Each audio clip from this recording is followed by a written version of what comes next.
કરે છે આ ગુજરાત સરકાર હવે તો બિલકુલ નિષ્ફળ અને માય કાંગલી તો પણ છે, કારણ ખેડૂતોનો કોઈ પ્રશ્ન હમણાં માગતો નથી. ખેડૂતો ત્યાં સુધી હલાવશે અને આ મોદી સાહેબ આવે એ ટાઈમે પણ આનો અમે સખતમાં સખત આ પ્રશ્ન માટે અમે વિરોધ કરીશું. વાવ થરાદના ખેડૂતો ભેગા થયા અને કલેક્ટર કચેરીએ આવેદનપત્ર આપવા માટે ગયા.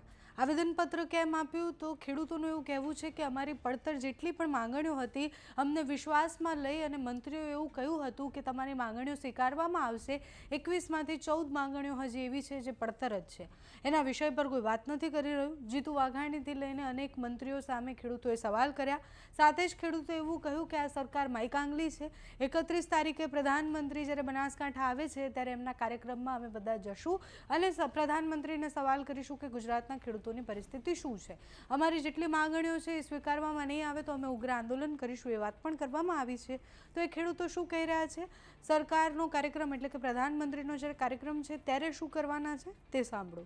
તરફથી મેં આવેદનપત્ર સાહેબશ્રીને પાઠવ્યું છે. તેના વિશે અમારા 21 મુદ્દા હતા અને જે મુદ્દા એની પહેલાંના એટલે 12મા મહિનાના હતા. 12મા મહિનામાં મેં એક આંદોલન છેડવાના હતા, પણ અમને એમ કે ગુજરાત સરકારમાંથી ઋષિકેશ મંત્રી સાહેબ અને જીતુભાઈ વાઘાણી સાહેબ તરફથી અમને બોલાવીને અમારા 21 મુદ્દાનું સમાધાન અર્થે એમ બોલાવ્યા હતા. એ ટાઈમે 12/1ના રોજ મોદી સાહેબ ગાંધીનગર આવતા હતા અને અમારું આંદોલન 12/1નું ગાંધીનગરનું હતું. એટલે એમને મુલતવી રખાવીને અમારા 14 મુદ્દા એ લોકોએ સ્વીકાર્યા હતા અને એ 14 મુદ્દા અમે તમને કે અઠવાડિયે 10 દીમાં એનું નિરાકરણ લાવીને એનું નોટિફિકેશન બહાર પાડીએ એટલે અમે પરિપત્ર કરી આવીશું. તો આજ દિવસ એના વિશે કોઈ પણ સરકારે કાંઈ પણ કર્યું નથી. એટલે ખાલી અમને હુલાવી વાતો કરી વાતોમાં લાવીને છોડી દેવામાં આવા ધંધા કરે છે આ ગુજરાત સરકાર હવે તો બિલકુલ નિષ્ફળ અને માય કાંગલી તો પણ છે, કારણ ખેડૂતોનો કોઈ પ્રશ્ન હમણાં માગતો નથી. ખેડૂતો ત્યાં સુધી હલાવશે.